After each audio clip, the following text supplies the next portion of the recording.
皆さんでどうも、白戸さんでござる。よっ、おれい、参上。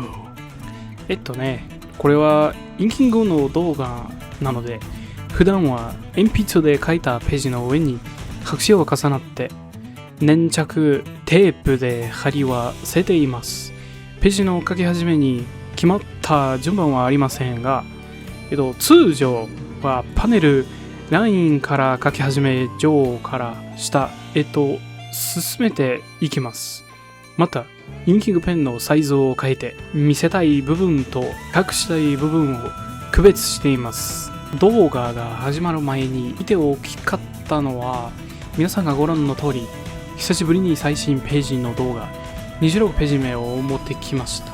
私の配信を見てくれた全ての人にいつも本当に感謝しています。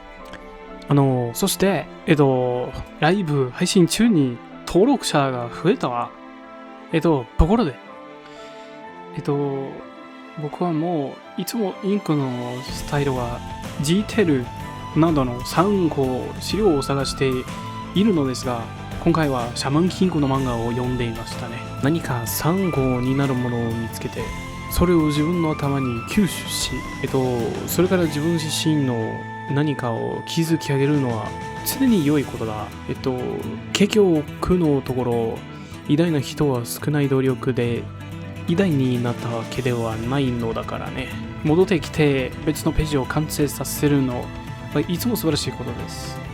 2、3年ほど燃え尽き食群のような状態が続いていましたが、今は全て順調なので、はい。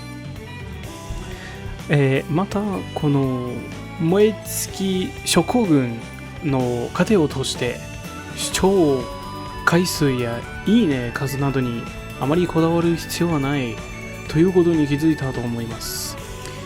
ちなみに今はストリーミング配信2日目ですね。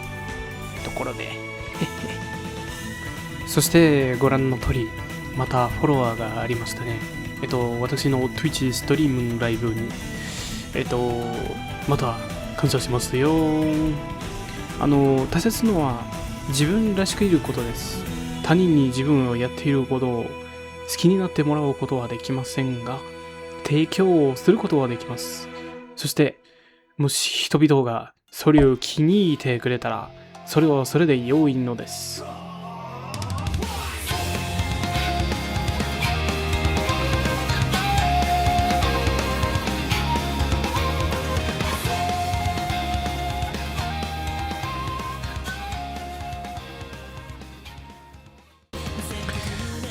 この時点で真ん中の部分は半分くらい書き終えていました。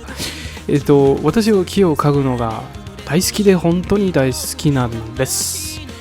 私の漫画を読んでくださっている方は完成した時にお分かりいただけると思います。木の複雑さが本当に好きでとても驚かされます。最近というかここ数年、自然とのその仕組みに強い興味と執着を感じるようになりました。今思えば漫画を森から始めたのは偶然ではなかったんですね。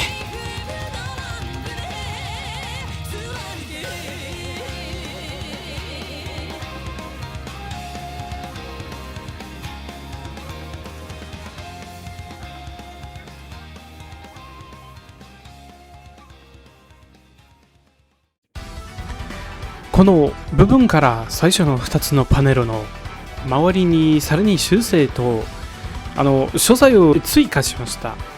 残念ながら以前は鉛筆の筆圧が強かったため、鉛筆を紙に強く押し付けすぎて鉛筆の跡がかなり残ってしまうことが多く、よく見えませんでした。今はそのおかげで指を傷つけないようにより柔らかく描くようにしていますが、問題は鉛筆のストロークがあんまり見えないことです。これは面倒でしたが解決しました。このページを完成はさせるの大変でした。これは3日間のストローミングも、のまとめです。ちなみに毎日ストローミングして、いたわけではなく、各便の間に休憩をとっていました。そして最終日にはディスコードサーバーで友達と話しながら完成させました。彼らはゲームをしていて、私はその間に絵を描いていました。また今では世界中にたくさんの友達ができてとても嬉しいです。では、今日はここまでです。皆さん動画を楽しんでいただけたら嬉しいです。私のすべてのメディアをフォローするのを忘れなく。もし私をペットローンでサポートしたい場合は、すべてのリンクは私のプロファイルにあります。漫画が好きでなくても私の活動を評価し、私を応援したいと思ってくれるなら、これはチャンスです。いつか私は史上最強のアーティストになるでしょう。それまでは命燃やすぜ。